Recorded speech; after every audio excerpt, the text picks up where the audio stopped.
Assalamualaikum warahmatullahi wabarakatuh. A'udzu billahi minasyaitonir rajim.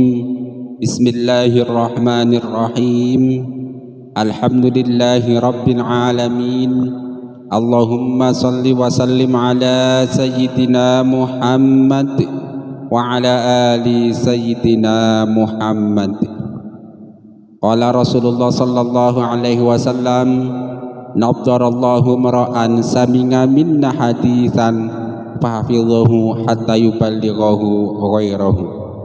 Semoga Allah Subhanahu wa taala menjadikan orang-orang yang mendengarkan hadis, menghafalkannya lalu menyebarkannya kepada orang lain, Allah jadikan wajahnya bercahaya berseri-seri di dunia maupun di akhirat. Allahumma amin.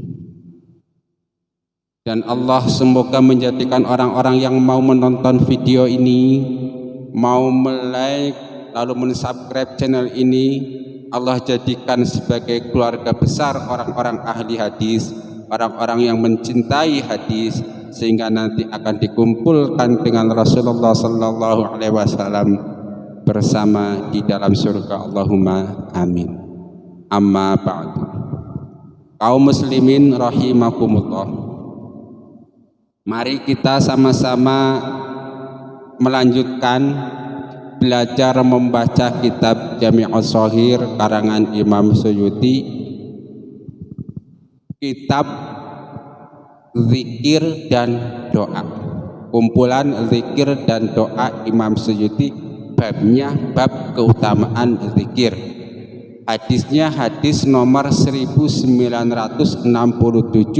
Qala Rasulullah sallallahu alaihi wasallam, innad dunya mal'unatun mal'unun ma fiha illa dzikrallahi wa ma walahu wa aliman aw muta'alliman. Artinya, sesungguhnya dunia itu dilaknati pula apa-apa yang ada di dalamnya terkecuali zikrullah dan sesuatu yang Allah Subhanahu wa taala cintai, orang alim dan orang yang menuntut ilmu. Hadis riwayat Imam Tirmidzi dan Imam Ibnu Majah dari Abu Hurairah. Status hadis ini sahih. Mari kita lihat cuplikan syarahnya dari Faidul Qadir. Dunia dan seisinya terlaknat terkecuali sesuatu yang bisa mendekatkan diri kepada Allah Subhanahu wa taala, seperti zikrullah, menginfakkan harta di jalan Allah, orang alim, pencari ilmu, dan amal soleh. Jadi hadis ini itu Rasulullah sallallahu alaihi wasallam memberitahu kepada kita bahwa innad dunya mal'unatun mal'unun ma fiha. Dunia seisinya itu terlaknat. Rasulullah yang bilang, terkecuali satu, zikrullah, zikir kepada Allah. Yang kedua, sesuatu yang Allah cintai. Yang ketiga, orang alim. Dan yang keempat, muta'alim, orang yang mau belajar, khususnya belajar ilmu agama. Jelas ya? Jadi kalau kita kepengen menjadi bagian dari dunia yang tidak terlaknat, maka pilihannya pada hadis ini ada 4. Pertama, jadi orang yang berzikir kepada Allah. Yang kedua, menjadi orang yang dicintai Allah. Yang ketiga, menjadi orang alim. Dan yang keempat, menjadi muta'alim. Nah, ini merupakan salah satu hadis yang paling saya suka. Kenapa? Karena alhamdulillah sejak kecil sampai segede ini, salah satu kesukaan saya adalah membaca buku. Dengan kata lain, kesukaan saya adalah membaca adalah belajar. Buktinya nih di belakang saya, banyak sekali buku, banyak sekali kitab, dari yang paling tebal sampai yang paling tipis. Puluhan buku sudah dibaca, ratusan buku sudah dibaca. Meskipun pada lupa, nggak paham juga gitu kan. Tapi alhamdulillah bahwa kebiasaan tersebut tetap terpelihara dari kecil sampai sekarang. Alhamdulillah. Jadi dengan kata lain, saya perlu optimis, bisa husnudzon kepada Allah bahwa saya termasuk muta'alim, orang yang mau belajar. Allahumma amin. Begitupun saya yakin Bapak Ibu sekalian, saudara yang menonton video ini, ya Anda yang lagi nonton ini termasuk minimal kategori masuk muta'alim, orang yang mau belajar. Belajar apa? Ya, ini belajar hadis Nabi Muhammad sallallahu alaihi wasallam. Ya. Jadi jelas di dunia itu memiliki dua status. Satu status mal'unatun, status terlaknat. Yang kedua status mazra'atul akhirah atau mahbubun, terpuji, dicintai.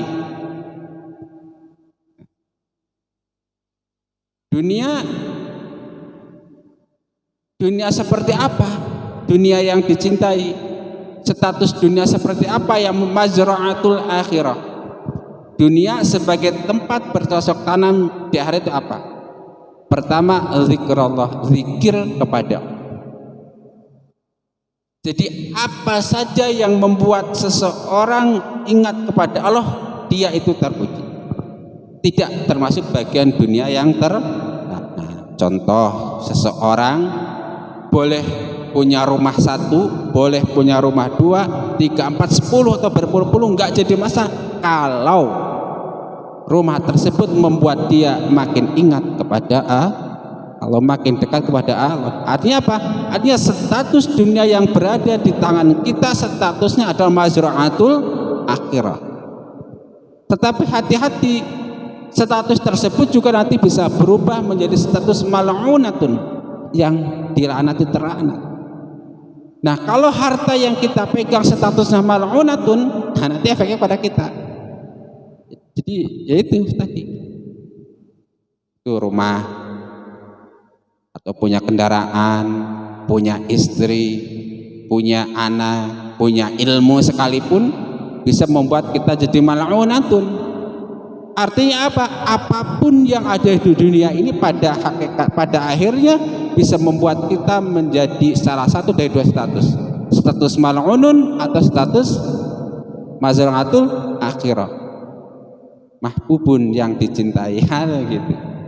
Tapi mudah-mudahan semua yang kita punya statusnya adalah harta yang bisa mendekatkan diri kepada Allah Subhanahu wa taala, yaitu mazra'atul akhirah. Jadi salah besar. Jadi yang maksudnya nggak boleh duniawi, itu maksudnya itu jangan sampai harta baik sedikit maupun banyak membuat kita lalai kepada.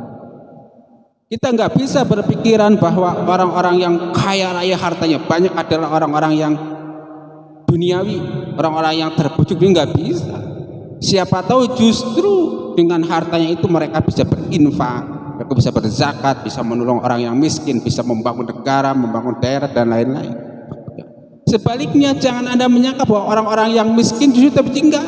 Bisa jadi orang yang miskin menjadi orang yang terlaknat. Karena apa? Semua yang dia miliki itu membuat dia jauh dari Allah, membuat dia terlaknat. Saya ngeri nih kalau pas bagian mengkritik orang-orang miskin. Ngerinya gimana itu? Karena yang sudah kadung tertanam di pikiran kita itu bahwa orang miskin itu orang yang dekat dengan Allah karena hartanya sedikit. Enggak. Masalah terlaknat atau tidak terlaknat dalam konteks hadis ini enggak ada hubungannya dengan harta. Asalkan dia mengingatkan kita kepada Allah, mau miskin atau mau kaya,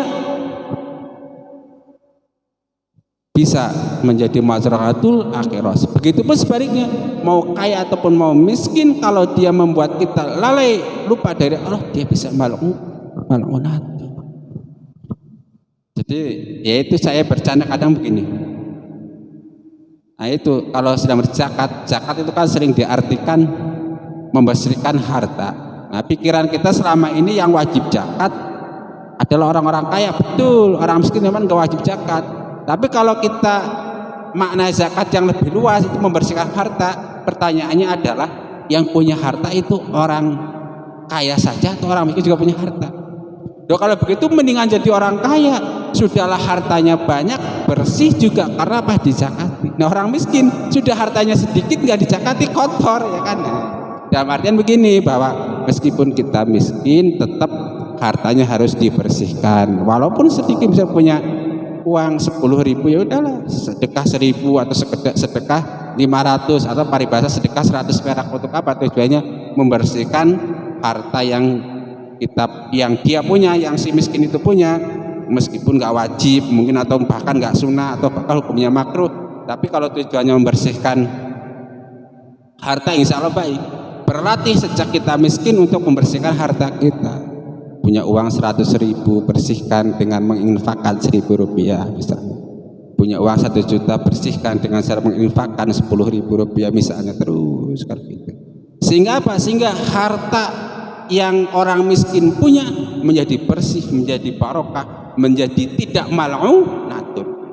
Kalau tidak begitu, dia khawatirkan dia masuk dalam hadis ini, yaitu masuk dunia yang mal'unatun. Na'udzubillahi min. Yang pertama, di semua dunia dan isinya terlaknat terkecuali zikrullah, ingat kepada Allah. Nah, sekarang kita koreksi harta yang kita punya. Televisi, HP, YouTube, Twitter, kemudian ada kursi dan semua yang ada yang di dalam kekuasaan kita itu, kira-kira mana yang membuat kita ingat kepada Allah dan mana yang membuat kita lalai? Kalau yang membuat kita ingat kepada Allah, alhamdulillah, kita syukuri, kita tambah.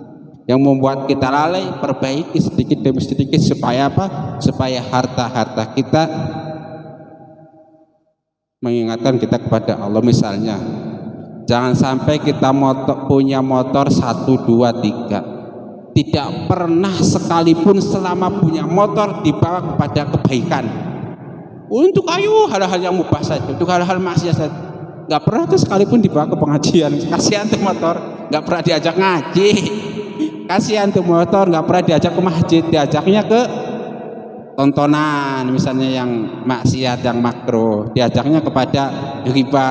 Kasihan tuh harta. Nah, itu contoh harta-harta yang jadi istilahnya, walaupun sekali misalnya punya motor atau punya mobil, kali-kalilah diajak tuh mobil tuh motor ke masjid, misalnya diajak tuh motor tuh mobil ke tempat pengajian. Supaya apa? Supaya nanti nggak masuk dalam kategori mal'unatun ini. Tentu banyak cara lain seperti itu, di luar hal yang tadi. Ini kan salah satu cara saja, kan begitu. Nah, yang kedua apa? Wama walahu, wamalan barang walahu, sesuatu yang Allah cintai atau yang membuat kita cinta kepada Allah. Yang Allah cintai itu apa? Banyak. Ada hadis yang mengatakan bahwa Allah suka melihat asar nikmatnya terlihat pada hambanya. Maksudnya apa? Maksudnya begini, kalau kita punya uang banyak, ya naiknya jangan sepeda lah. Karena apa? Allah suka melihat hambanya menunjukkan nikmat yang telah diberikan. Beli mobil yang bagus, buat ke masjid, buat ke pengajian, buat mengantar anak sekolah, buat ajak jalan-jalan orang tua, ayah, ibu. Itu Allah suka seperti itu. Jangan sampai kita punya uang banyak di rekening tapi gaya kita kayak orang miskin. Berdasarkan satu hadis tadi, Allah kurang suka. Tentu nanti hadis yang lainnya ada kurang suka. Tampakkan saja, amma bini amati rabbika fahaddi. Tampakkan saja. Atau misalnya istilahnya yang membuat kita cinta kepada Allah dan Allah cinta kepada kita itu, misalnya kita mencari suplemen, tapi suplemen yang dianjurkan oleh Rasulullah, seperti misalnya habatus sauda, minyak zaitun, madu. Bukan suplemen yang justru dari barang-barang najis, misalnya suplemen dari lemak babi atau suplemen dari bangkai. Enggak usah seperti itu. Jadi sesuatu yang Allah cintai. Apa yang Allah cintai diantaranya adalah amal soleh, hal-hal yang bagus. Misalnya kalau kita beli baju, pilihlah yang putih sebelum yang lainnya. Karena apa? Rasulullah suka pada warna putih misalnya. Tuh. Misalnya kalau kita punya duit nih, beli parfum yang mahal, misalnya yang sebotol harganya ratusan ribu, untuk menunjukkan syukur kita kepada Allah, gitu kan. Beli kayu siwak dengan Rasul. Hal-hal lain. Misalnya punya HP ini kayak gini, buat kecil-kecil itu menyebarkan hadis Rasulullah. Insya Allah ini merupakan salah satu perbuatan yang diridhoi oleh Allah Subhanahu wa taala. Allahumma amin. Dan Anda pun yang menonton video ini termasuk orang-orang yang diridhoi oleh Allah Subhanahu wa taala. Sehingga apa?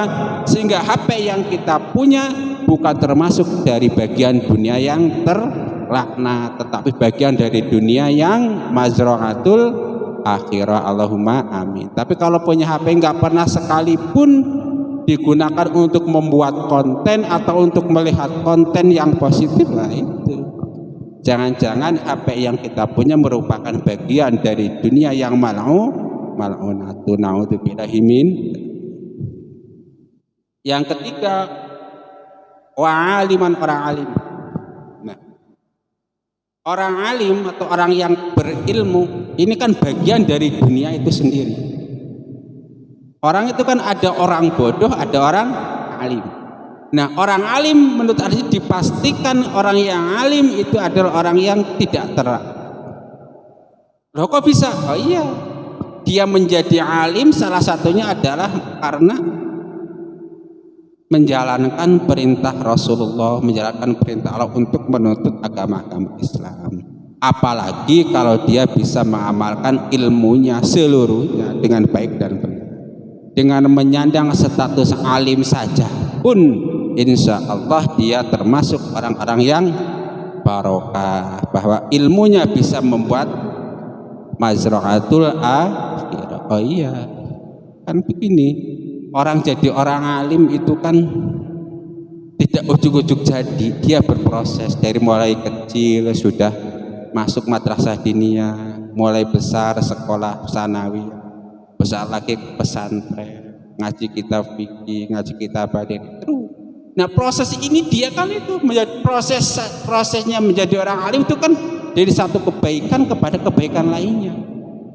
Di status alim yang disandang oleh dia merupakan gambaran dari sekian banyak amal soleh yang telah dia lakukan. Amal soleh ngaji, amal soleh menuntut ilmu, amal soleh membaca kitab agama, itu kumpulan dari status satu amal soleh, amal soleh jadi satu, muncullah status baru yang disebut alim, orang pandai. Tentu ada oknum alim yang kemudian menyalahgunakan ilmunya. Kita lagi nggak bahas itu, kita lagi bahas orang alim yang tercipta dari proses-proses menuntut ilmu itu. Oke, bisa nggak nih kita jadi orang alim?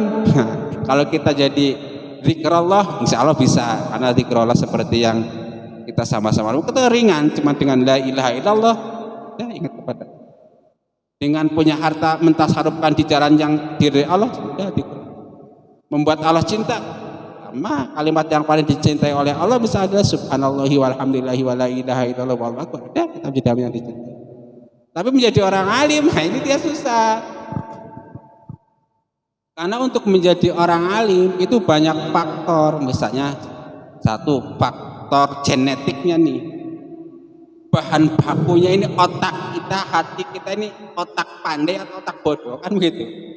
Kan ada orang yang terlahir dengan bakat pandai, otaknya cerdas. Nah, kalau kita menandai seseorang itu bisa jadi orang pandai atau tidak, diantaranya yaitu kalau dia sekolah di SD atau di MI sudah ranking 1, kelas 2 ranking 1, terus nanti di sanawiyah ranking 1, ranking 2 lagi, 3 besar lah, 10 besar gitu. Masuk sanawiyah, masuk aliyah sama 10 besar, di perguruan tinggi 10 besar. Nah, insya Allah dengan begitu status ranking 1, ranking 2 di sekolah bisa mengindikasikan bahwa dia itu punya IQ, punya otak, punya hati yang cerdas. Tinggal isi saja dengan ilmu, isi saja terus.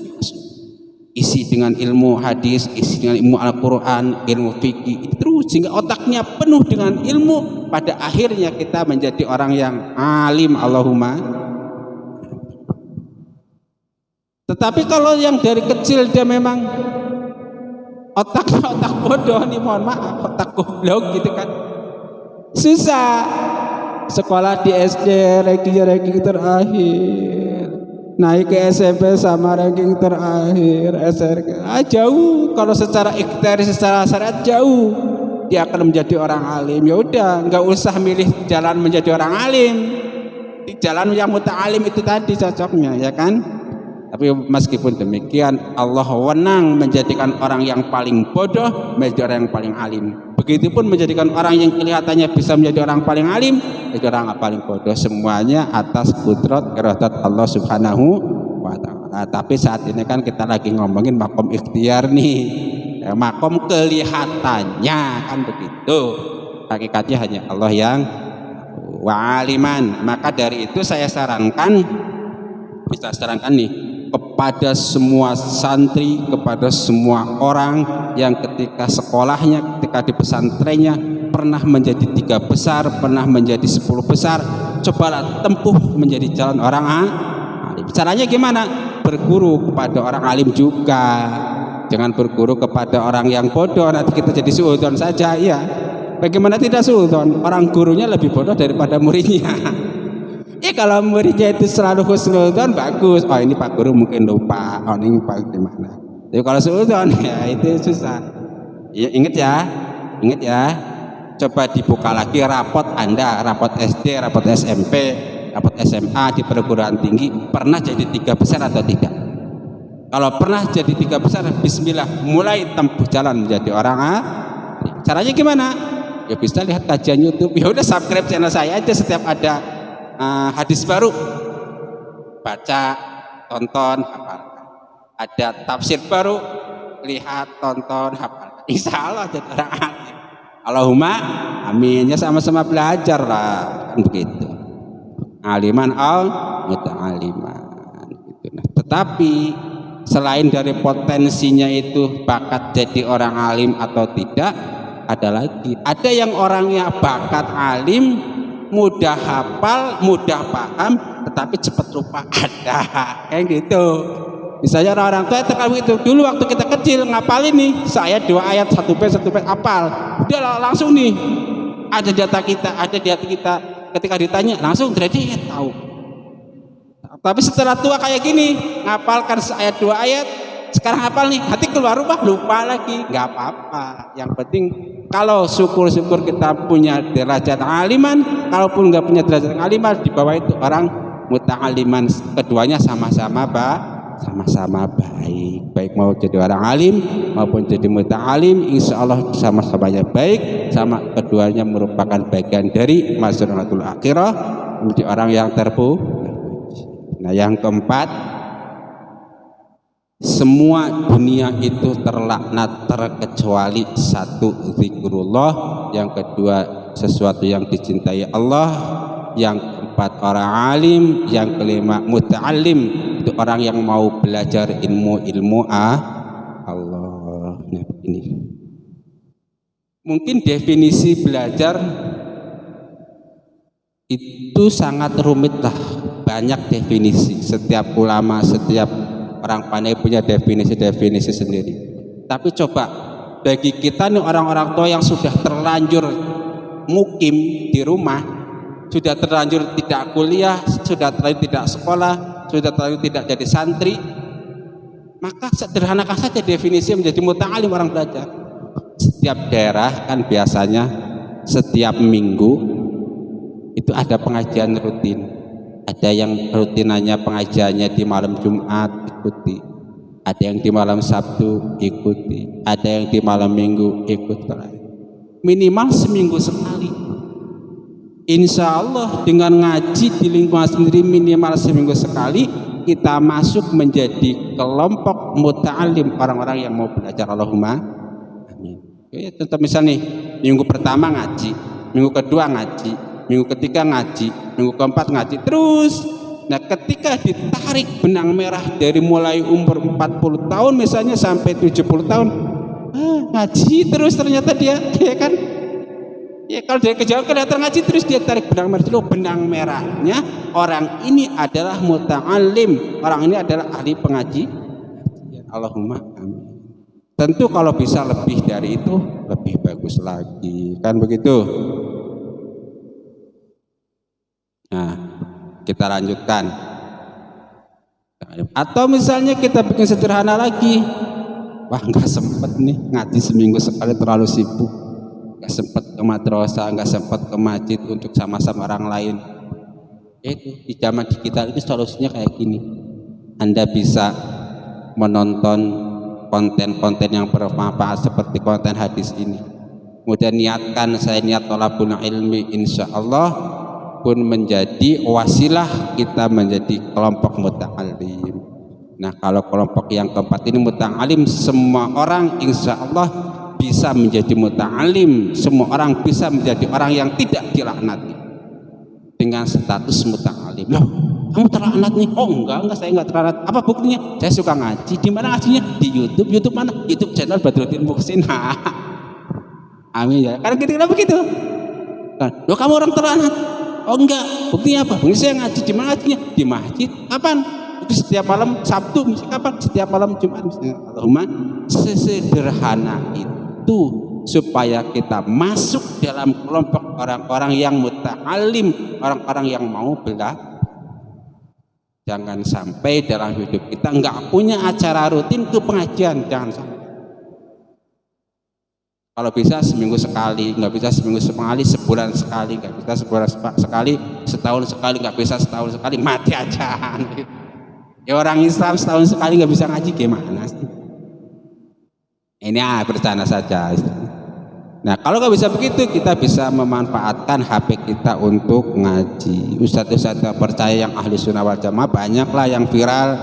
Ada Gus Baha, ada Ustadz Abdul Somad, kemudian ada Ustadz Adi Hidayat, Buya Yahya, Buya Arrozi, dan Etus Romli dan lain-lain. Nah, pilihlah salah satu Ustadz yang Anda sukai itu siapa. Insya Allah menjadi orang yang muta'alim. Kalau pengen tambahan, jadi channel Badruddin Muhsin BMC, like, share, subscribe. Setiap minggu rutin, setiap ada konten baru, lihat, kemudian like. Insya Allah kita sama-sama menjadi kelompok orang yang mau belajar. Allahumma amin. Mudah-mudahan kita menjadi orang yang tidak terlaknat hidup di dunia ini, menjadi orang yang terpuji di dunia dan di akhirat nanti. Allahumma amin. Begitupun dengan harta dunia yang kita punya, mudah-mudahan menjadi berkah dan tidak terlaknat. Allahumma amin. Untuk mengingatkan kita, mari kita ulangi sekali lagi membaca hadisnya, yaitu hadis Jami'us Shahih karangan Imam Suyuti nomor 1967 berbunyi, inna dunya mal'unatun mal'unun ma fiha illa dzikrallahi wa ma walahu wa aliman aw muta'alliman. Artinya sesungguhnya dunia itu dilaknati pula apa-apa yang ada di dalamnya terkecuali zikrullah dan sesuatu yang Allah Subhanahu wa taala cintai, orang alim dan orang yang menuntut ilmu. Hadis riwayat Imam Tirmidzi dan Imam Ibnu Majah dari Abu Hurairah. Status hadis ini sahih. Rabbana taqabbal minna innaka antas samiul alim wa tub alaina innaka antat tawwabur rahim. Bagi Anda yang pengen menghafalkan hadisnya, insyaallah di keterangan video ini ada teks dan terjemah hadisnya. Subhanakallahumma wa bihamdika asyhadu an la ilaha illa anta astaghfiruka wa atubu ilaik. Wal afa minkum wassalamu alaikum warahmatullahi wabarakatuh.